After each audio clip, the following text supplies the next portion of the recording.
Bom dia a todos. Primeiramente, eu agradeço o convite. É uma satisfação e uma honra poder estar aqui. Eu espero, de alguma forma, poder colaborar com os trabalhos dessa comissão, que tem por objeto avaliar a presença de indícios de crimes de responsabilidade da presidente para fins de subsidiar a decisão sobre o recebimento da denúncia e início do processo em que os fatos serão apurados e submetidos a julgamento.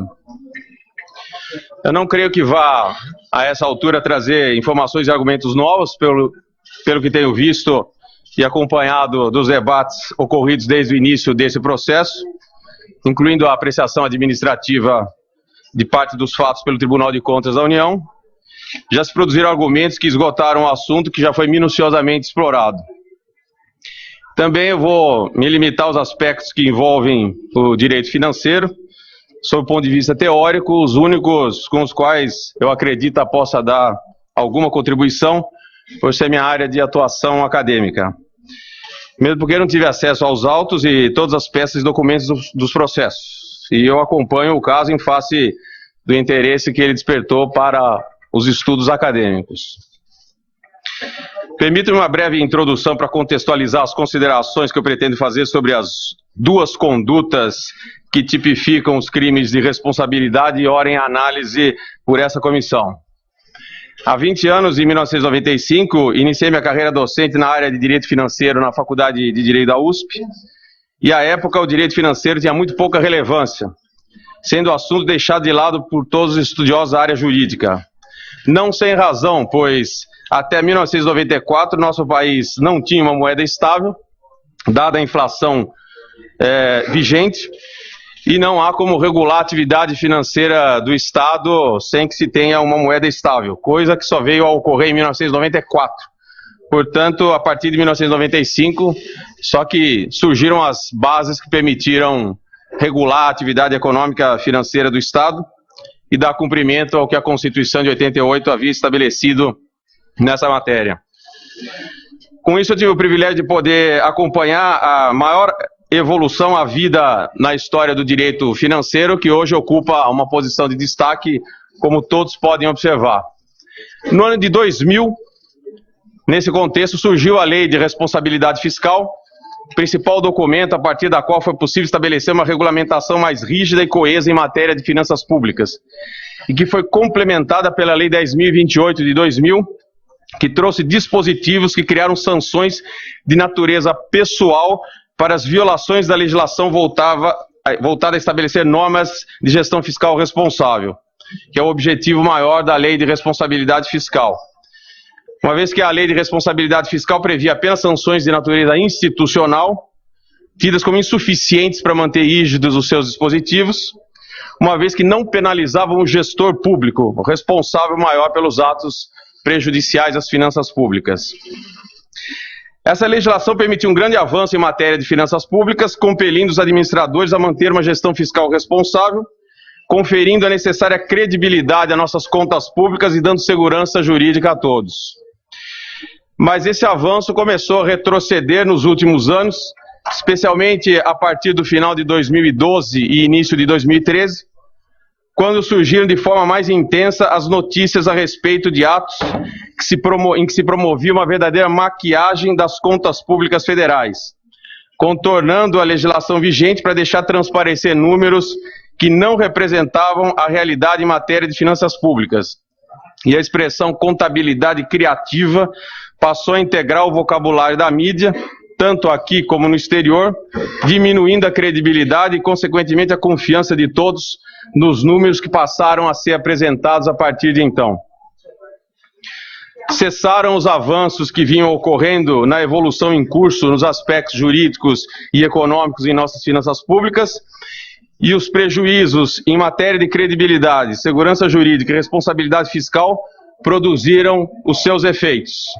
E as consequências apareceram e estão aí para serem vistas.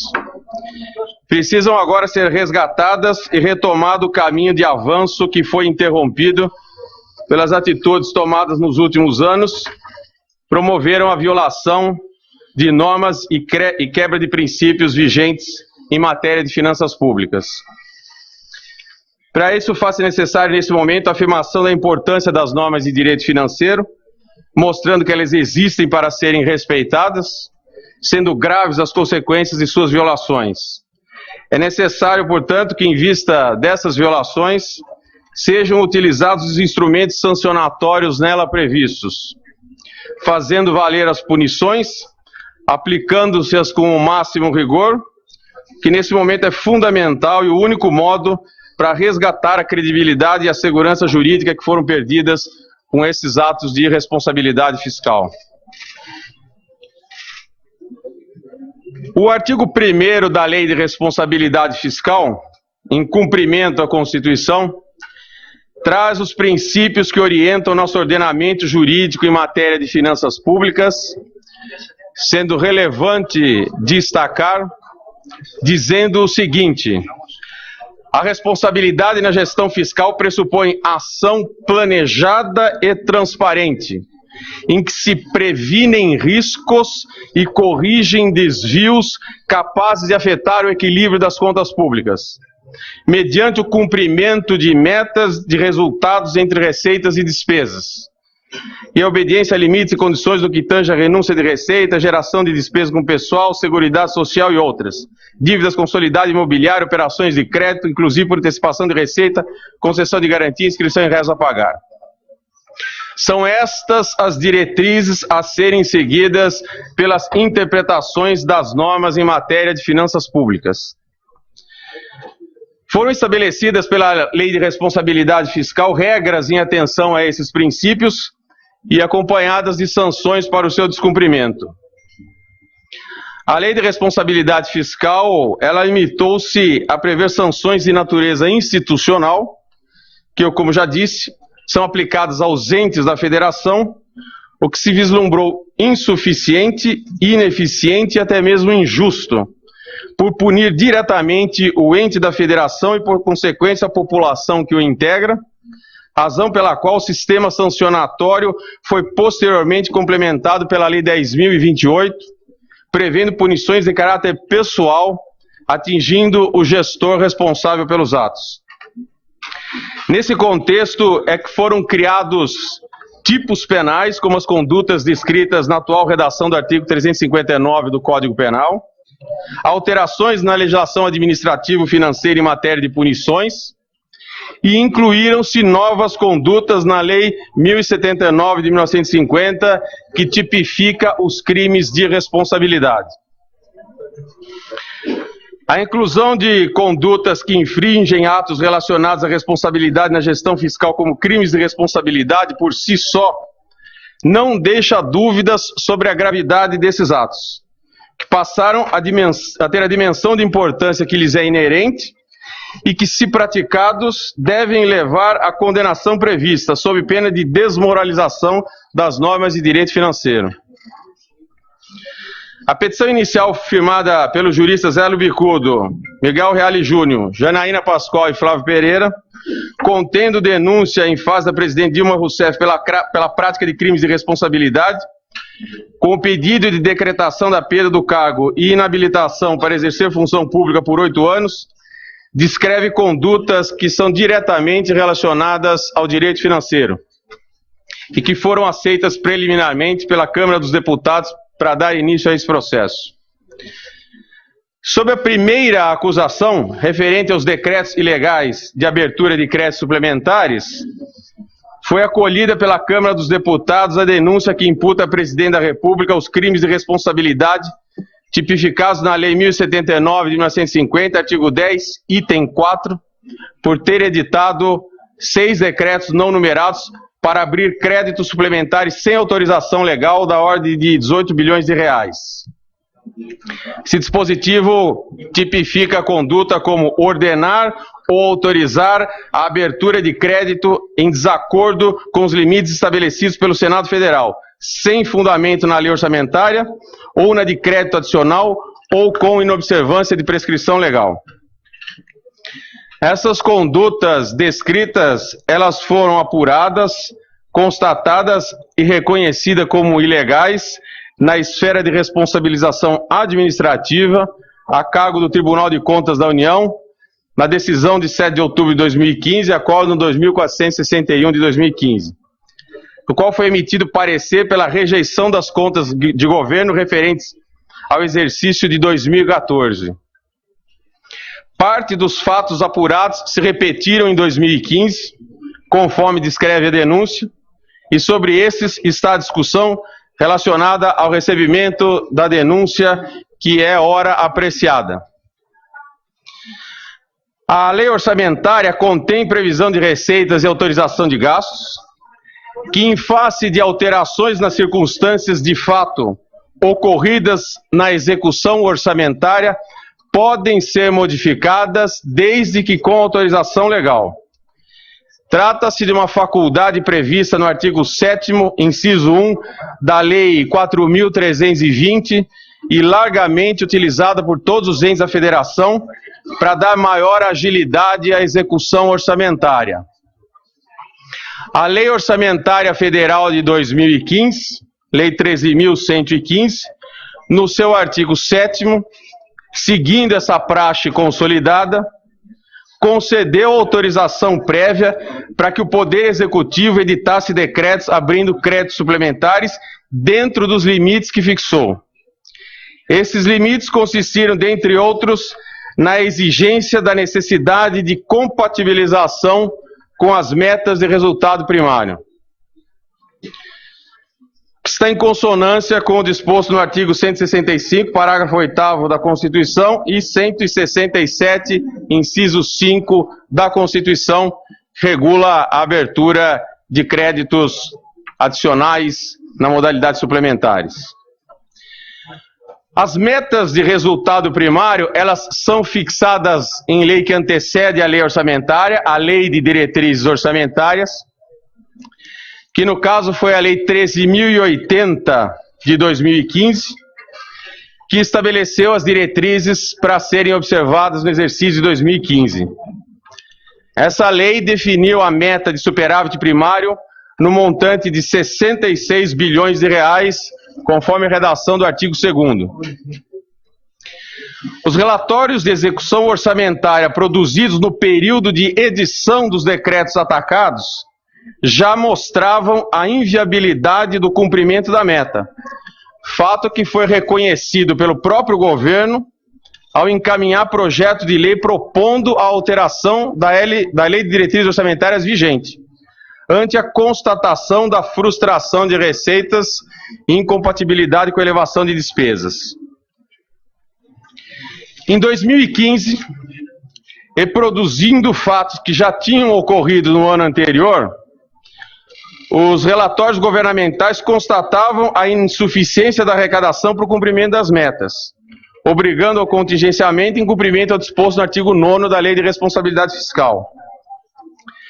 Mesmo assim, ciente dessa situação e evidenciada a impossibilidade do cumprimento da meta, foram editados os aludidos decretos.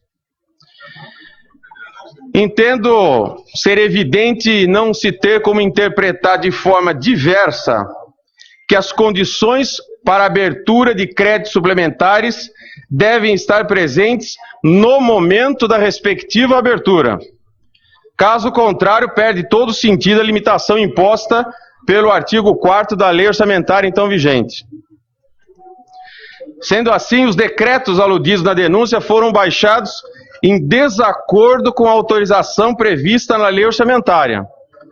pois editados sem a observância dos requisitos fixados, o que ocorreu mesmo após o reconhecimento de que a meta não seria atingida. É fato que a apuração do resultado primário é anual e face ao final do exercício financeiro. Pouco antes do término, foi aprovada a proposta que havia sido feita no dia 3 de dezembro de 2015, poucas semanas antes de terminar o exercício, que modificou a meta da Lei de Diretrizes Orçamentárias então vigente, para fazer constar não mais uma meta de resultado primário de 66 bilhões de superávit, mas uma meta de resultado deficitário de 49 bilhões. Registre-se, é importante registrar que essa alteração da meta já tem ocorrido nos últimos anos, o que tem causado sérios prejuízos à credibilidade desse instrumento de fixação de metas pela Lei de Diretrizes Orçamentárias para a segurança jurídica, que é uma função a ser cumprida por esse dispositivo da Lei de Diretrizes Orçamentárias. Isso configura uma manobra que inequivocamente teve a clara função apenas de tentar afastar formalmente a ilegalidade dos decretos, que, embora editados sem observar os requisitos legais à época da sua publicação, ao final do exercício passaram a estar de acordo com as metas que foram fixadas posteriormente às vésperas do final do exercício. Entendo que não é razoável e não se coaduna com a melhor interpretação que se pode dar a esse fato, de que se considerem como válidos esses decretos, que na época da edição, quando as condições têm que ser constatadas e verificadas se estão presentes, não estavam de acordo com a meta vigente. Interpretado de modo diverso, dando atenção a uma interpretação meramente formal, em desacordo com todos os princípios de responsabilidade fiscal, não pode ser admitida e aceita como justificativa para afastar o reconhecimento da ilegalidade desses decretos. O que se fez foi, diante do evidente descumprimento da regra, mudou-se a regra e não a conduta. O que só pode enganar quem faz absoluta questão de ser enganado. Os princípios de responsabilidade fiscal previstos no artigo 1º da Lei de Responsabilidade Fiscal, como eu já citei, pressupõem uma ação planejada e transparente, em que se previnem riscos e corrigem desvios capazes de afetar o equilíbrio das contas públicas, mediante o cumprimento de metas e resultados. O que não ocorreu. Perde-se todo o sentido desse dispositivo legal que fixou a meta, se não sendo cumprida, é modificada intempestivamente para tão somente desviar do frontal descumprimento da lei. Interpretar de forma literal, sem levar em consideração os princípios que regem a responsabilidade na gestão fiscal e a concepção do sistema de planejamento, gestão e controle das contas públicas, é fazer pouco do ordenamento jurídico que regula as finanças públicas e fazer prevalecer uma interpretação literal e a mais pobre possível da legislação, em detrimento da interpretação sistemática e teleológica, em consonância com os princípios que regem a gestão fiscal responsável, preconizadas pela Constituição e pela Lei de Responsabilidade Fiscal. Esse tipo de interpretação e comportamento do gestor anula por completo as funções da Lei de Diretrizes Orçamentárias e da própria Lei Orçamentária, deixando de reconhecer o seu caráter sistêmico no ordenamento jurídico, para dar crédito a um argumento que se afasta completamente das mais básicas regras de interpretação, exigindo que essas leis sejam inteiramente descontextualizadas do sistema de planejamento orçamentário da ação governamental. Entendo que não procede a alegação de que a abertura dos créditos não importa em descumprimento do dispositivo por exigir a legislação a compatibilização na condução da execução orçamentária, tanto do controle da abertura de créditos, quanto da programação financeira e contingenciamento. A conduta descrita como crime é absolutamente clara ao descrever como crime de responsabilidade ordenar a abertura de créditos sem fundamento na lei orçamentária ou de crédito adicional ou com inobservância de prescrição legal. E a autorização legal prevista na lei orçamentária vigente limita a autorização para abrir créditos suplementares compatíveis com a obtenção da meta de resultado primário estabelecida para o exercício de 2015. Estabeleceu uma relação entre a abertura de créditos suplementares e eventual contingenciamento. A abertura de créditos é condicionada à compatibilidade com a obtenção da meta de resultado primário, o que não se verificava presente no momento em que os créditos foram abertos. São, portanto, ilegais os atos de abertura de créditos suplementares e está tipificada a conduta prevista como crime de responsabilidade nesse aspecto. Também integram a denúncia as chamadas pedaladas fiscais, apelido que se convencionou atribuir à prática recorrente de atrasar o pagamento de serviços prestados por fornecedores do setor público,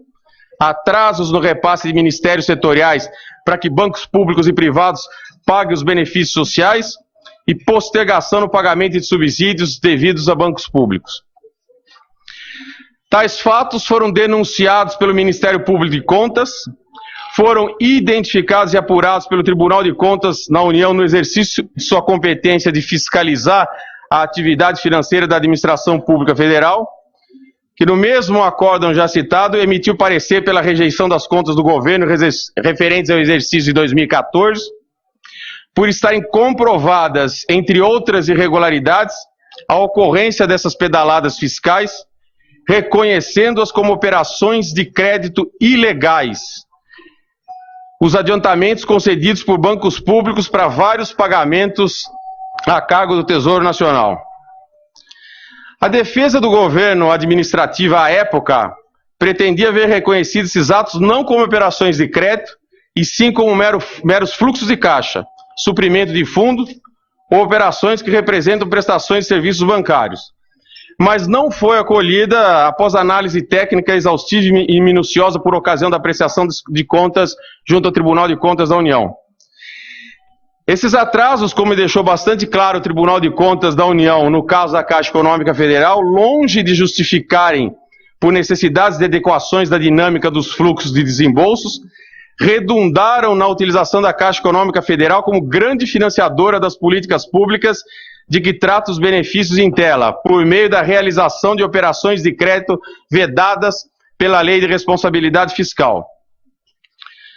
E a própria instituição não reconheceu esses atos como sendo atos rotineiros, tanto é que recorreu à época para a Câmara de Conciliação e Arbitragem da Administração Federal para solucionar a controvérsia. As movimentações financeiras representadas pelos atrasos sistemáticos de repasses de recursos ao Tesouro Nacional, do Tesouro Nacional às instituições financeiras estatais,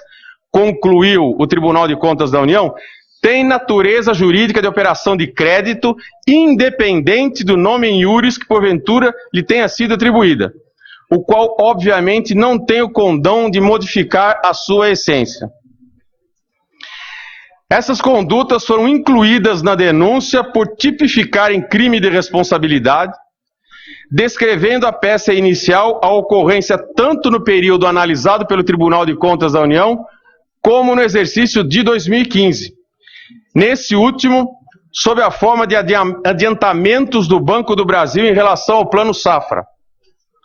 de alongamento de crédito rural, em que se apuraram valores expressivos da ordem de vários bilhões de reais, devidos por equalização de taxa de juros, e que foram recebidos pela Câmara dos Deputados como indícios de crime de responsabilidade e estão sendo agora objeto de apreciação desta Casa, por imputação a violações dos artigos 85.6 e 11.3 e também podem ser tipificadas no artigo 10.6 da Lei 1079. Existe previsão para que sejam concedidas subvenções econômicas a produtores rurais, na modalidade de equalização de taxas de juros. Consistem, conforme estabelece a lei, numa despesa corrente que tem por objetivo pagar ao agente financeiro respectivo valor que corresponda à diferença quantificada em termos monetários entre o custo de captação dos recursos e os encargos cobrados do tomador do empréstimo. Essa operação tem sido feita pelo Banco do Brasil, como foi apurado pelo Tribunal de Contas da União, gerando passivos ao Tesouro Nacional, inclusive no exercício de 2015, existindo saldo a pagar junto ao Banco do Brasil pela União. Houve, portanto, endividamento entre a União e o Banco do Brasil, instituição financeira por ela controlada, em desacordo com a legislação vigente, pois expressamente vedada pelo artigo 36 da Lei de Responsabilidade Fiscal, que proíbe a operação de crédito entre uma instituição financeira estatal e o ente da federação que a controle na qualidade de beneficiário do empréstimo. Essas operações foram claramente identificadas identificadas como operações de crédito, constituindo assunção de compromisso financeiro na forma que pode ser caracterizada conforme previsão do artigo 29, inciso 3 da Lei de Responsabilidade Fiscal, que define a operação de crédito como compromisso financeiro assumido em razão de mútuo, abertura de crédito, emissão e aceite de título, aquisição financiada de bens, recebimento antecipado de valores da venda a termo de bens e serviços, arrendamento mercantil e outras operações assemelhadas, inclusive com o uso de derivativos financeiros. O acórdão do TCU, ao avaliar essa questão à época, foi bastante claro e disse: não há dúvida de que o credor está concedendo uma espécie de financiamento ao devedor, estando presentes todos os requisitos para que sejam como tal contabilizados, quais sejam existência de financiamento concedido pelo Banco do Brasil à União, montantes devidos e valores registrados no ativo da instituição financeira. Portanto, senhores senadores, nas acusações que envolvem o direito financeiro, o que eu me permito concluir é que os fatos descritos na denúncia ocorreram e tipificam condutas descritas como crimes de responsabilidade. Entendo não faltar qualquer base legal, nem fatos e fundamentos jurídicos na denúncia formulada. E acrescento, por fim, que o direito financeiro evoluiu muito nos últimos 20 anos. Em 2008, na ação declaratória de inconstitucionalidade 4048, já houve o reconhecimento pelo Supremo Tribunal Federal, ainda que em debate paralelo que se travou em torno da questão principal, que a lei orçamentária é a mais importante para o país depois da Constituição. No ano passado, o Tribunal de Contas da União, pela primeira vez depois da Lei de Responsabilidade Fiscal, emitiu um parecer pela rejeição das contas de governo da Presidente da República por violação a normas de direito financeiro. Essas condutas reprováveis praticadas nos últimos anos não podem prevalecer. É preciso não deixar dúvidas de que as normas de finanças públicas estão aí para serem cumpridas e as consequências de suas violações são graves. E essa é uma oportunidade que não se pode perder para recuperar credibilidade, segurança jurídica e responsabilidade fiscal, sem as quais não é possível governar. Obrigado, senhor presidente.